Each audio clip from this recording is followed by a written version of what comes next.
One of the things that you've been hearing about somehow is a criticism of Ted and how he and what he did with regard to this massive immigration bill that they tried to ram through in 2013.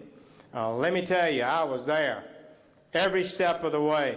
Ted Cruz was on my side and fought this legislation all the way through.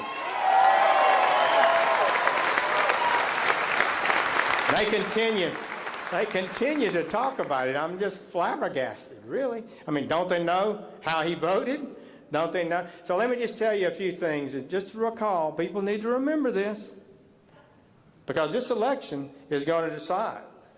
Did the crowd who pushed that bill, are they in the White House? And will they be able to continue their agenda? Or will somebody else be there who will say no? This is what happened.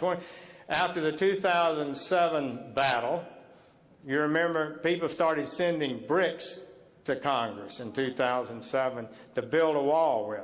Their phones rang and rang and rang, and they got 60 votes in the Senate on the first preliminary vote. And the second vote, the switchboard was shut down. Millions of Americans were calling. And when we had a final vote, only 46 voted for it. The people spoke, and the Congress finally, although it was dicey for a while, responded. And here in 2013, the same group again. They spent $1.5 billion to promote this legislation. They hired political consultants. They had pollsters hired in polling to try to spin the numbers in any way possible to advance this agenda. They had special interest groups.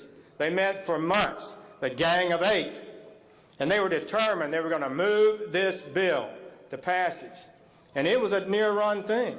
It was a worse bill, everybody would acknowledge, I think that's fair about it, than the 2007 bill. It gave amnesty first, and then a promise over a period of years, even decades, enforcement that, if history follows the path, would never have occurred. We voted more than once to build a fence. Do we have a fence? No.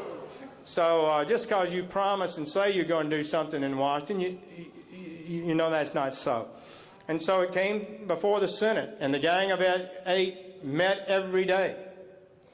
They also had been meeting for months with the special interest groups, the activist groups, the La Raza groups, the ACLU were an active part of that, and the business groups who wanted to lower more and more cheap labor. It was not a healthy thing, I got to tell you, and I was really worried about it. And we had a big battle. And as they met, they had a scheme, a plan, and the plan was that they would vote down every amendment, no matter what the amendment was. And they wanted to do that because they said they had achieved, through these secret meetings, a delicate balance between enforcement, and they had the perfect bill, and they couldn't alter it in any way. And every amendment that came up in the Senate Judiciary Committee was voted down by this bipartisan, every Democrat and a number of Republicans voting with it.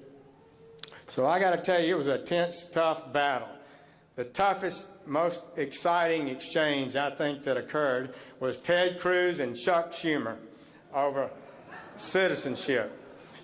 One of the few times I've ever seen Schumer, who is very talented, actually be flummoxed a bit. He almost got to the point of accusing Ted of being anti-Hispanic. I can kid you not.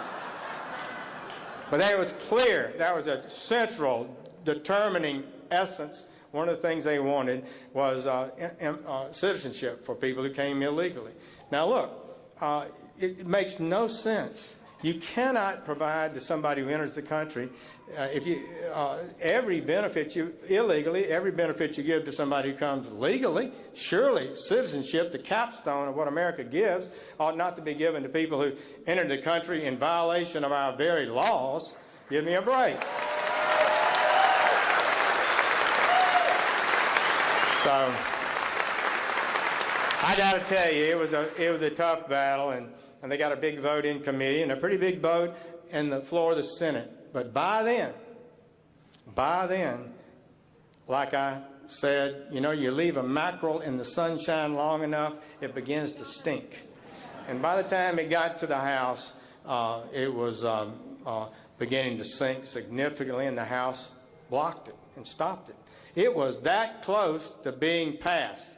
And I would say this, I think I can say this with integrity and a good judgment. I believe without the vigorous opposition of Ted Cruz, this bill likely would have passed. So we need to thank him for that. And I will say one more time, they're not through. They are determined. They've got money, interest groups, power, media that support this agenda, and the next president who gets elected is going to determine what kind of immigration system we have. And we want a lawful system. That's all the American people are asking for, a lawful system of immigration that serves their interest. American people are not against immigrants. They don't hate immigrants. They don't believe we should have no immigration in America. But they want a lawful system, a smart system that people apply and they wait their turn and they get in and some don't get in. And our national security is protected and our jobs and wages are protected. So, Ted Cruz was with me and Steve King and Mike Lee and others who opposed this bill, and don't let anybody tell you differently. And it was critical to the success that we've had.